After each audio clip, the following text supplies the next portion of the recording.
Science confirms your reality is an illusion. What if I told you that everything you see, hear, and feel right now is an illusion?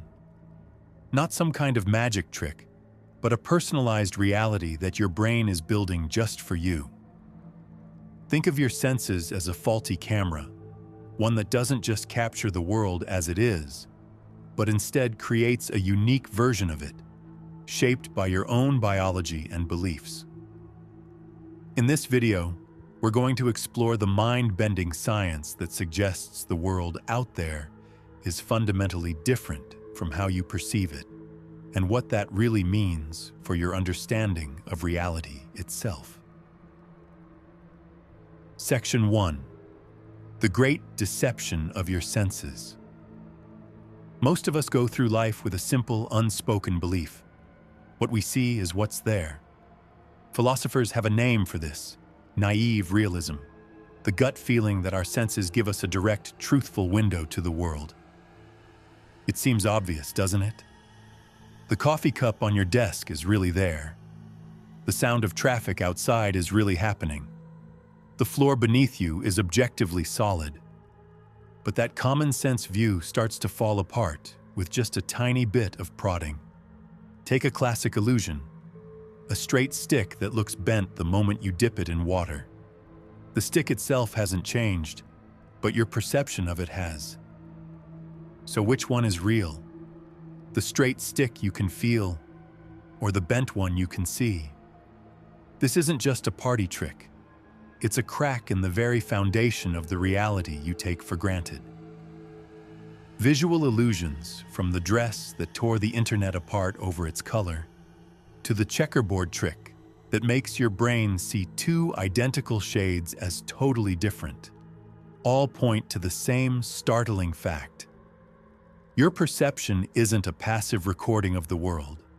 It's an active and often deeply misleading interpretation. We don't just see reality, our brain builds it, and sometimes it gets the construction wrong. Section 2. Your brain, the master forger. So if you're not just passively taking in information, what's actually going on in your head? Let's talk about the color red. You probably think a ripe tomato has redness, but it doesn't. The tomato's surface simply reflects certain wavelengths of light. When that light hits your retina, it sends electrical signals rocketing along your optic nerve. It's only when those signals are processed in your brain that the experience of red is created. Red isn't out there in the world. It's a fabrication inside your mind. The same is true for every sound, smell, taste, and texture. They're all just neurological translations of physical data. Neuroscientist Anil Seth calls our brains prediction machines. We don't just react to the world. Instead, our brain is constantly making its best guess about what's out there, using a lifetime of experience and evolution as its guide. It predicts what it expects to see, then uses your senses to tweak and refine that prediction. Most of the time, this system is incredibly efficient. It helps you anticipate the curve of a thrown ball or the taste of a lemon. But here's the mind-blowing part. It means that what you perceive isn't objective reality, but what Seth calls a controlled hallucination. As he puts it, we're all hallucinating all the time. When we agree about our hallucinations, we call it reality. This whole process is shaped by your personal biology, your memories, your beliefs, and even your mood.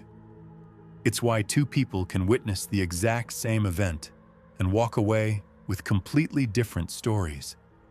They didn't just remember it differently. They literally perceived it differently from the start. Section 3. The Ancient Quest for Truth. This unsettling idea is anything but new. For thousands of years, philosophers have been questioning the link between our inner and outer worlds. The ancient Greek philosopher Plato gave us one of the most famous analogies for this problem. the allegory of the cave.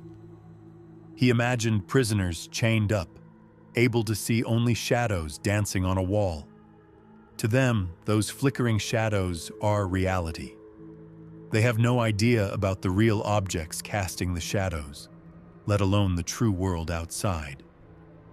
Plato argued that we're all a bit like those prisoners, mistaking the projections of our senses for the real deal. Centuries later, the philosopher John Locke suggested that we never actually perceive the world directly, but only our mental images of it, which he called sense data. According to Locke, you don't see the actual tree, you see your brain's image of the tree. This idea, known as indirect realism, opens up a huge gap between our experience and the world itself. If all we ever truly know are the representations in our own minds, how can we be sure they're accurate? This leads directly to the famous brain in a vat thought experiment.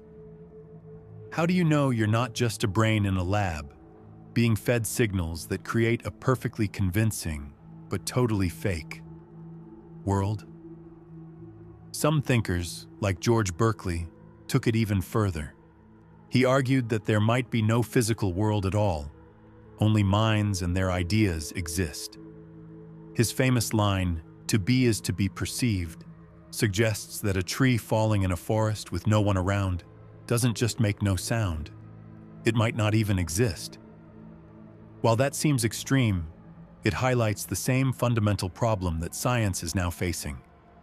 The world is not what it seems. Section 4. Evolution's beautiful lie. So why would evolution design our brains to deceive us? Why not just show us what's really there? Cognitive scientist Donald Hoffman offers a groundbreaking and totally counterintuitive answer with his interface theory of perception. He argues that evolution doesn't care about showing us the truth. It cares about our survival. Natural selection shaped our senses to guide useful behavior, not to be accurate. Hoffman uses the metaphor of a computer desktop. When you delete a file, you drag a little blue icon into a trash can icon. That icon isn't the file. It looks nothing like the complex web of circuits and code that makes up the actual file. In fact, trying to interact with all that raw code would be impossibly slow. The icon is a useful fiction, a simple symbol that lets you interact with the computer's complex reality without getting bogged down. Hoffman says our perceptions are just like that. The physical objects we see, a snake, a piece of fruit, a cliff edge, are just icons on our species' user interface. They don't show us objective reality, which might be a dizzying dance of quantum fields, but they give us simple, actionable symbols. Danger. Eat this. Don't fall. According to Hoffman's research, organisms that see reality as it truly is are consistently outcompeted by those who see a simplified interface built for survival. In the game of evolution, a useful illusion is a much better strategy than the complex truth. Seeing the unvarnished truth would be like trying to edit a program by flipping millions of individual transistors. It's information overload, and it would get you killed. Section 5. So, what is real? This brings us to a crucial distinction, the one between your subjective perception and objective reality. Objective reality is the world as it exists, independent of anyone observing it. It's the underlying structure of the universe that physics tries to describe with math and scientific tools. A thermometer, for instance, gives us a more objective measure of temperature than just feeling hot or cold. But even our best science only gives us models of this reality. It can't give us a direct experience of it. As Einstein himself pointed out, our scientific laws are either certain but don't refer to reality, or they refer to reality but are not certain. What you and I experience every day isn't that objective reality, but our perceptual reality, a personal, biological construct. It's a simulation running inside your skull, a best-guess model that evolution has fine-tuned to keep you alive. Neuroscience backs this up.